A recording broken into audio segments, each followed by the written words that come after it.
I want you to picture just a morning of profound peace. Right. Yeah. It's May 18th, 2026, the first day of Dhul Hijjah, which is, a deeply sacred time in the Islamic calendar. Yeah, a really important time. Millions across the world are turning their thoughts to Mecca.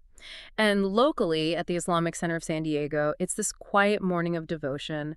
Children are sitting in the Al-Rashid school classrooms, memorizing surahs.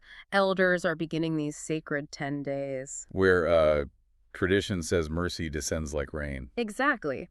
But then at 11:40 a.m., that quiet peace is just completely shattered by the sound of gunfire at the front door. It's devastating. And it highlights this terrifying modern reality, right? Yeah. Places designed specifically for sanctuary have become, well, ground zero for targeted violence. Yeah, and that's exactly why today we're taking a deep dive into an essay that attempts to map out the anatomy of that violence. Right. It's a really powerful piece. It is. It's titled To Bigotry, No Sanction, A Mosque, a Memory, and the Republic at 250 by the scholar and interfaith preacher Iqbal Akhtar. And before we get into it, I want to be super clear with you, our listener, right up front. This deep dive touches on some intensely politically charged themes. We're talking Christian nationalism, white supremacist ideology, recent right-wing political rallies, yeah. Right. So our goal today is not to take a political side or endorse these movements left or right. We are just acting as, historical detectives. Exactly, just unpacking the author's data and historical analysis. Right. To see how this modern tragedy in San Diego connects to the actual roots of the American founding. Okay, let's unpack this. Let's do it. We need to start with the grim reality of the event itself. The details are just devastating. The perpetrators were two teenage shooters? Yeah, just 17 and 18 years old. Right. And 3 people were killed, including 2 school staff who tried to shield the children, and the security guard who stood his ground at the door. And then the shooters took their own lives blocks away. Leaving behind these notes obsessed with racial pride. While the local community was dealing with that horror, the author points out something happening concurrently on the exact other side of the country. Wait, on the exact same day? Literally the same hour. Over 400 Jewish Federation leaders were arriving in Washington, D.C. Wow, okay. Yeah, they were there lobbying Congress for $1 billion in federal security funding to protect houses of worship. And the author notes they explicitly included mosques in that funding request. I mean, for a listener just catching up on the news, it might be easy to view an attack on a mosque and, say, an attack on a synagogue as 2 totally isolated tragedies. All right, affecting 2 totally different communities. But right away, Temple Israel of West Bloomfield, which had been attacked just 2 months prior, they issued a solidarity statement. They realized the threat was basically the same. And the data totally backs this up. The author brings in the FBI's 2023 hate crime statistics. Right, the nearly 12,000 incidents. Yeah, record highs.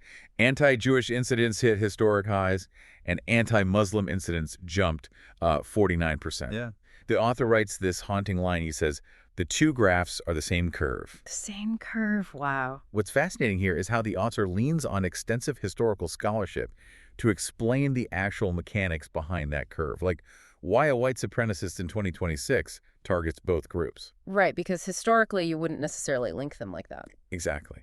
So he points to scholar Gil Anajar, who traces this back to 19th century European thought. Okay. So before then, the word Semitic was basically just a linguistic term. It just categorized a family of languages that included Hebrew and Arabic. Just a language group, nothing biological. Right. But then 19th century European pseudoscience started aggressively categorizing humanity into rigid biological races. Oh, right. And they hijacked that linguistic term and basically invented a new racial category called the Semite. Wait, so if I'm understanding this, they basically welded the Jew and the Arab into just a single combined racial block in the European imagination. Yes, that is the crucial mechanism. By creating this single category, 19th century thinkers basically ensured that whatever prejudice, xenophobic rhetoric they threw at one group could just seamlessly be applied to the other. Oh, wow. They were historically engineered to be dual targets of the exact same bigotry. That is wild. And then the author brings in Susanna Heschel's research to show how this evolved in the 20th century. She looks at theological projects in Nazi Germany that tried to de-Judaize Christianity. What does that even mean? Like trying to manufacture an Aryan Jesus.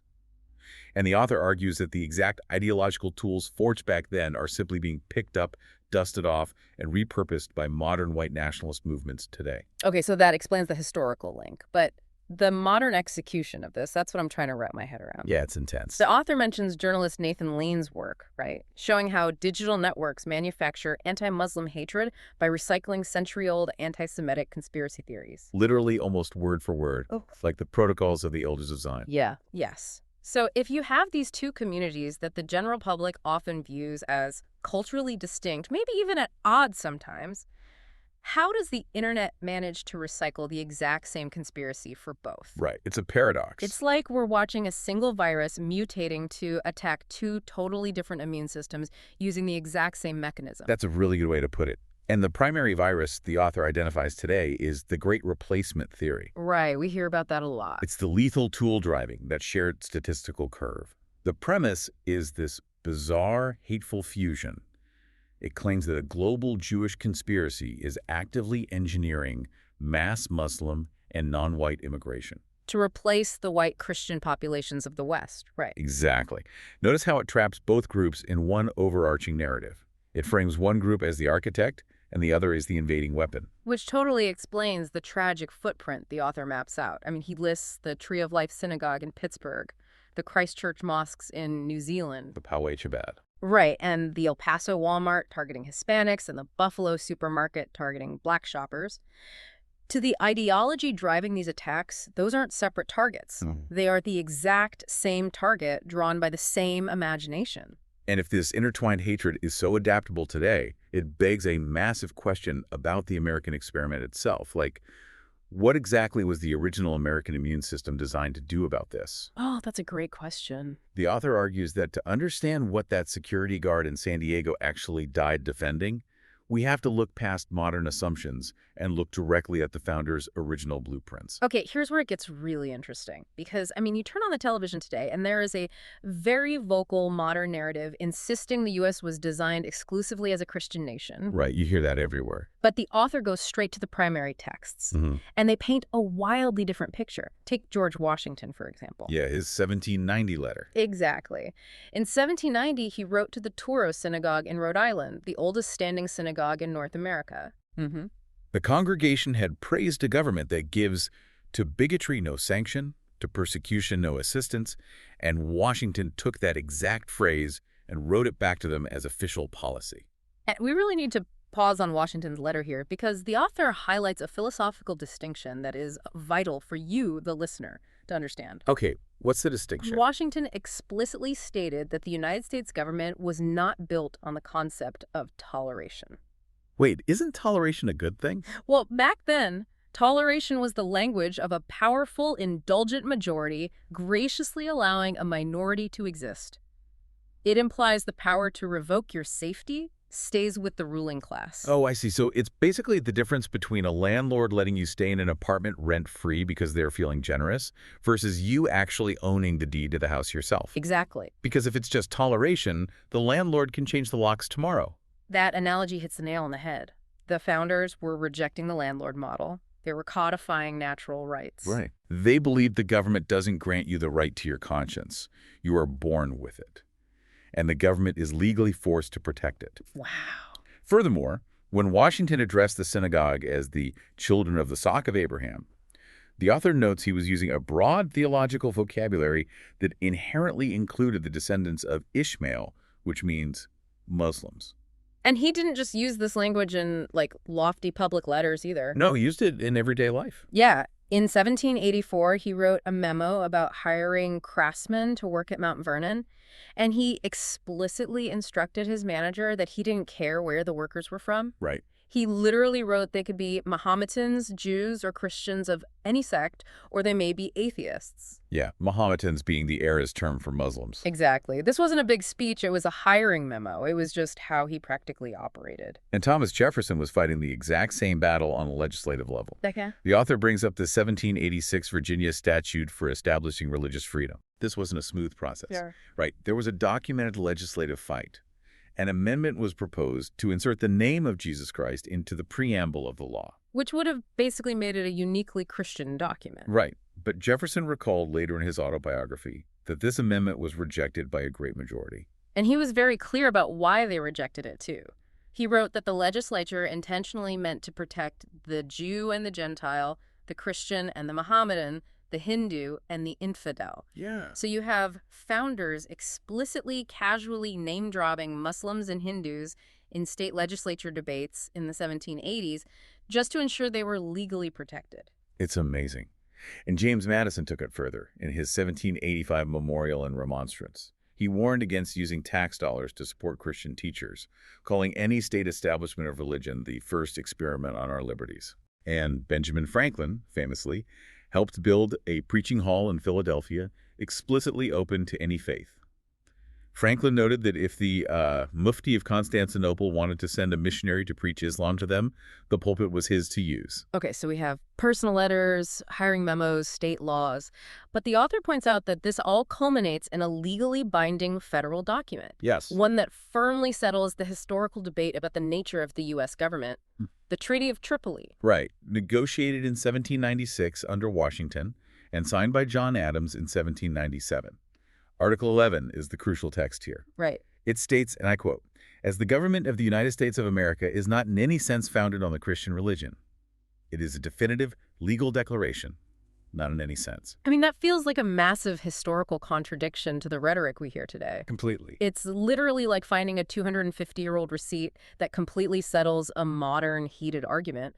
But why does this decisive primary source get overlooked today? Did it cause some massive uproar back then? Well, if we connect this to the bigger picture, it often gets overlooked today because it complicates a much simpler, emotionally resonant political narrative. That makes sense.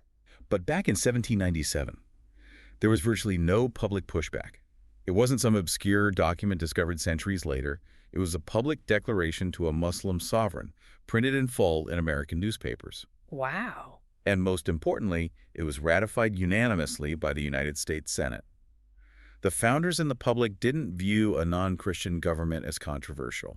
They viewed it as the entire point of their constitutional project. The author also cites scholarship by Denise Spellberg, which adds even more context to that. Yeah, her work is great. She shows that Jefferson actually owned and read a copy of the Quran.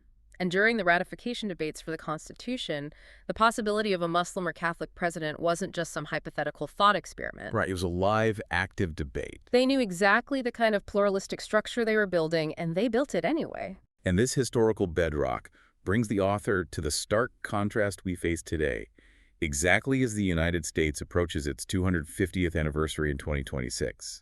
He outlines a confrontation between two very different visions for the country's future. Right, and the author details this political rally called Rededicate 250 that took place in Washington, D.C. on May 17th. Literally the day before the San Diego mosque shooting. Exactly. The essay points out the event featured a pre-recorded video from President Trump reading scripture, a massive white cross on the stage, and a speaker lineup drawn almost entirely from one specific stream of American Christianity. Yeah, excluding almost everyone else.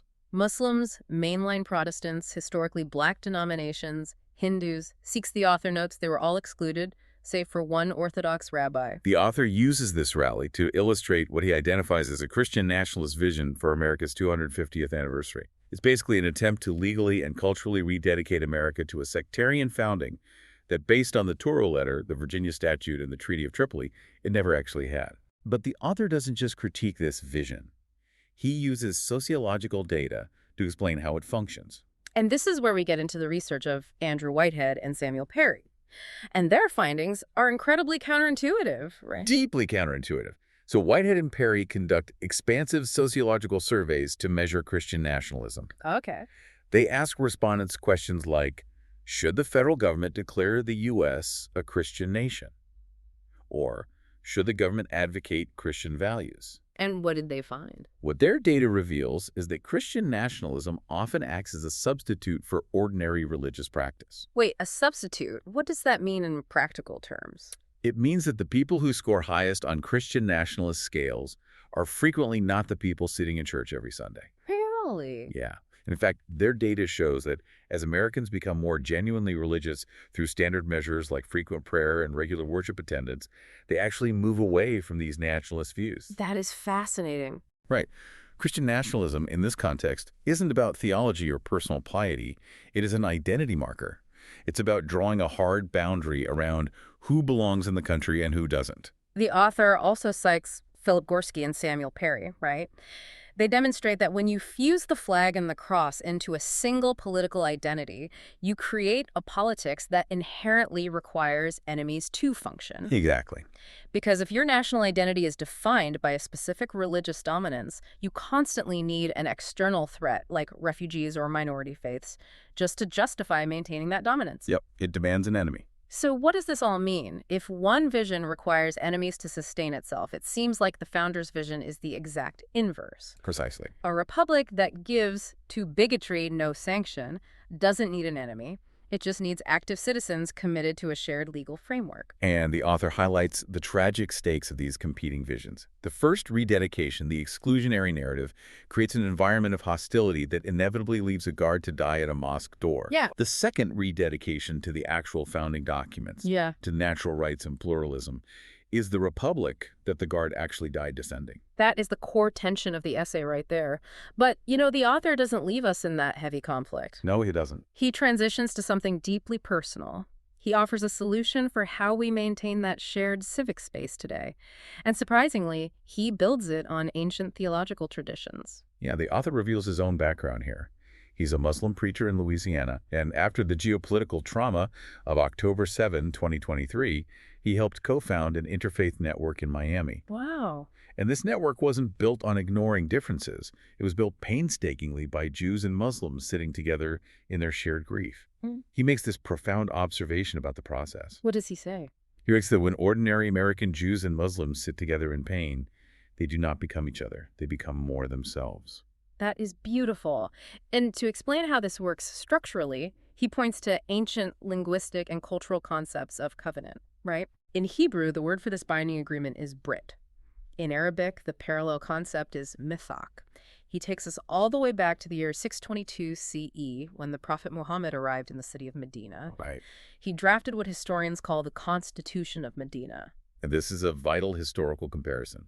The Constitution of Medina was a document that bound together early Muslims, various Jewish tribes, and pagan clans into a single political community under a shared law. Okay. The genius of it was that it wasn't a melting pot, and it wasn't about forcing anyone to agree on theology. It was a civic, mutual defense pact. Oh. Each community kept its faith, no one was forced to convert, but all were legally bound to mutually defend the city against outside threats. The author draws a direct line from 622 CE to 1787. He argues that the U.S. founders, maybe without even realizing they were echoing an ancient Abrahamic concept, basically built a modern mishak in Philadelphia.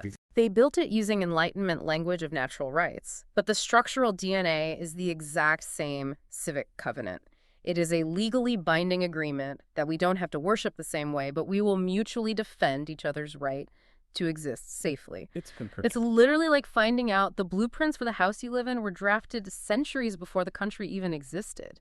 This raises an important question, though, about how we view our own safety today.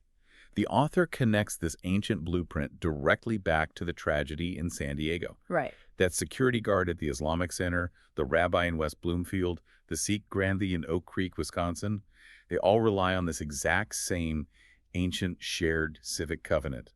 It is the only mechanism that allows them to sit under their own vine and fig tree without fear. We've covered an immense amount of ground today.